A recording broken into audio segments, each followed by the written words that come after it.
Hello everyone. तो यार आज हम नो फैब के ऐसे टॉपिक के बारे में बात करने जा रहे हैं जो मुझे लगता है कि सबसे ज़्यादा इम्पोर्टेंट वही टॉपिक है जिसके बारे में हमें इस नो फैब की जर्नी पर पता होना चाहिए। सिर्फ पता नहीं होना चाहिए, उसकी इम्पोर्टेंस, उसकी वैल्यू हमें समझनी होगी। तो यार ये टॉपिक ऐसा टॉपिक है आपको ये अपनी स्ट्रीक की वैल्यू बता देगा कि कितनी इम्पोर्टेंट तुम्हारी स्ट्रीक है, और शायद तुम उस स्ट्रीक को तोड़ने के बारे में नहीं सोचोगे। तो यार इस टॉपिक का नाम है चेजर इफेक्ट। डिक्शनरी मीनिंग देखा जाए, चेजर मतलब पीछा करने वाला। तो नो फैब में ये चेजर इफेक्ट कब आता है? तो यार नो फैब में चेजर इफेक्ट रिलैप्स के बाद देखने को मिलता है। रिलैप्स मतलब लॉन्गर स्ट्रीक के बाद जो रिलैप्स होता है उसके बाद तुम्हें चेजर इफेक्ट देखने को मिलता है। अब लॉन्गर स्ट्रीक मैं थोड़ी सी डिफाइन कर देता हूँ कि लॉन्गर स्ट्रीक का क्या मतलब है, जिसके बाद तुम्हें चेजर इफेक्ट देखने को मिल सकता है। तो 15 दिन के बाद जो भी जिस भी स्ट्रीक पर है वो लॉन्गर स्ट्रीक ही काउंट होती है। और सबसे इम्पोर्टेंट बात, जितनी लंबी स्ट्रीक पर तुम्हारा रिलैप्स होगा उतने ही खतरनाक तरीके से चेजर इफेक्ट तुम्हें देखने को मिलेंगे। तो यार चेजर इफेक्ट के बारे में मैं दो पर्सपेक्टिव से बात करूँगा।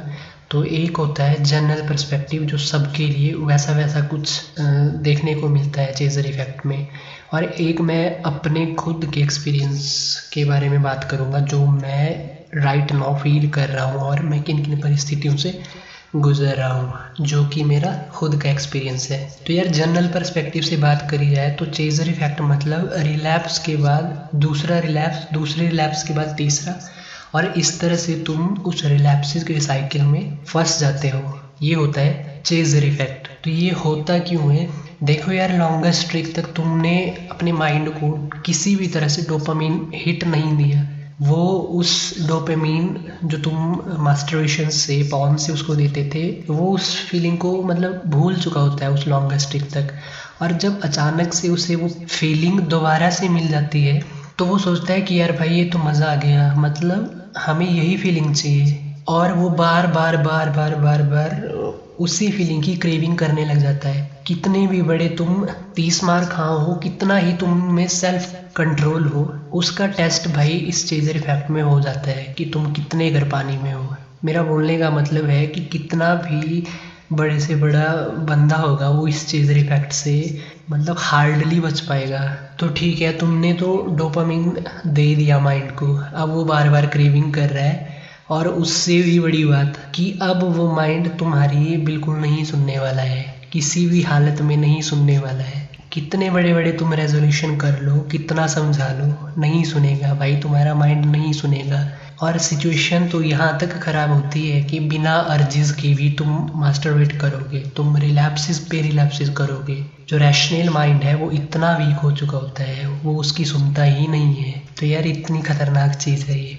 तो अब बात करता हूँ मैं अपने चेजर इफेक्ट के बारे में कि मैं किस तरह से सफ़र कर रहा हूँ। तो देखो यार, मैंने पिछली वीडियो में अपनी 108 दिन की स्ट्रीक के रिलैप्स के बारे में बता दिया है, तो कुछ चेजर इफेक्ट के बारे में मैंने वहाँ पर भी बात की है। तो एक बार उसे देख लो, वहाँ से तुम्हें एक पर्सपेक्टिव मिल जाएगा। तो देखो यार, 8 जुलाई 2020 को मतलब इसी महीने मेरा 108वें दिन पर रिलैप्स हुआ था, और मैं इस चेजर इफेक्ट, इस विशियस साइकिल में इतनी बुरी तरह से फंस चुका हूँ कि यार मैंने क्या क्या नहीं किया। मतलब दोबारा से नो फैब की स्ट्रीक का मोमेंटम गेन करने के लिए मैंने क्या क्या नहीं किया। फ़ोन में बड़े बड़े लंबे लंबे पासवर्ड लगाए ताकि मैं उसका लॉक ना खोल पाऊँ। इस चैनल पर मैंने वीडियोज़ डाली अपनी डेली स्ट्रीक की ताकि उससे एक अकाउंटेबिलिटी बने और मैं रिलैप्स ना करूँ। रात को उठ के 2-3 बजे 2-3 घंटे मैंने डायरी लिखी है, जर्नल लिखा है, खुद को मोटिवेट किया है कि भाई हो गया, जो होना था वो तो हो गया है। अब दोबारा से इस स्ट्रीक को, इस नो फैब की जर्नी को स्टार्ट कर। लेकिन भाई बिलीव मी, मेरी रैशनैलिटी इतनी कमज़ोर, इतनी बुरे तरीके से ख़त्म हो चुकी है कि मेरा माइंड मेरी खुद की सुनता ही नहीं है। ना चाहते हुए भी रिलैप्सेस पे रिलैप्सेस हो रहे हैं और कॉन्टीन्यूसली हो रहे हैं, और फ्रस्ट्रेशन एट द पीक है इस टाइम। मैं बयान नहीं कर सकता कि किस तरह से फ्रस्ट्रेटेड हूँ मैं। रिलैप्स के बाद लगभग 15 दिन हो चुके हैं, मतलब 8 जुलाई से। तो उस दौरान मतलब जितनी भी मैंने कोशिश की, बहुत मोटिवेशन, खुद को मोटिवेट करके जो मेरी स्ट्रीक बन पाई है वो एटमोस्ट 3 दिन की बनी थी एक। उसके बाद दोबारा से बहुत कोशिश करने के बाद, वीडियो वगैरह इस चैनल में डालने के बाद 2 दिन वो चली थी, और 1 दिन और थी इससे पहले, 1 दिन कंट्रोल कर पाया। नहीं हो पा रहा है, बिल्कुल नहीं हो पा रहा है यार भाई। मैं फंस चुका हूँ इस दुष्चक्कर में, इस विशियस साइकिल में बुरी तरह से फंस चुका हूँ। तो देखो यार, जो लॉन्गर स्ट्रीक पर हैं, सबसे पहले तो अपनी स्ट्रीक की वैल्यू करना स्टार्ट करो कि आपने इतने डेज अचीव करे हैं। हमारा रिलैप्स लॉन्ग स्ट्रीक पर कैसे होता है, मतलब इसके रिलैप्स का कारण, जो मेरा कारण था, मतलब हमें ये रियलाइजेशन स्टार्ट होना हो जाता है कि मतलब हमें बेनिफिट्स नहीं मिल रहे हैं इसके, मतलब ऐसे खींच रहे हैं हम बिना मतलब को, खुद को परेशान करके। और इस तरह से माइंड ट्रिक करके पहले तुम्हें वो हॉट इमेजेस दिखाएगा यूट्यूब पे, फिर उसके बाद हॉट वीडियोस पर लेकर जाएगा। इस तरह से एक पूरा माहौल बनता है, और एट द एंड वो तुम्हें रिलैप्स करवा देगा।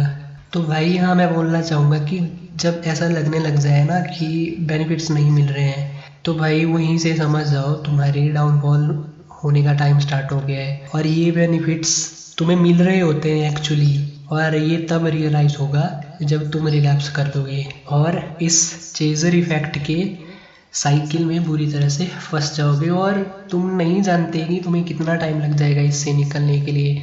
15-20 दिन तो मुझे ही हो चुके हैं, मैं नहीं निकल पा रहा हूँ। बहुत कोशिश कर रहा हूँ, मैं बता रहा हूँ, मैं बिलीव मी, मैं बहुत कोशिश कर रहा हूँ। तो इससे एक लेसन लो कि किसी भी हालत में रिलैप्स तो नहीं करना है। और अगर तुम इस साइकिल में बढ़ रहे हो, मतलब तुम माहौल बना रहे हो धीरे धीरे हॉट इमेजेस वगैरह देख करके, तो मेरे भाई सतर्क हो जाओ। सब छोड़ दो, सब कुछ छोड़ दो, एक्सरसाइजेस वगैरह पे ध्यान दो, मेडिटेशन पे ध्यान दो, अपनी दिनचर्या को सुधारो, तुम बच जाओगे।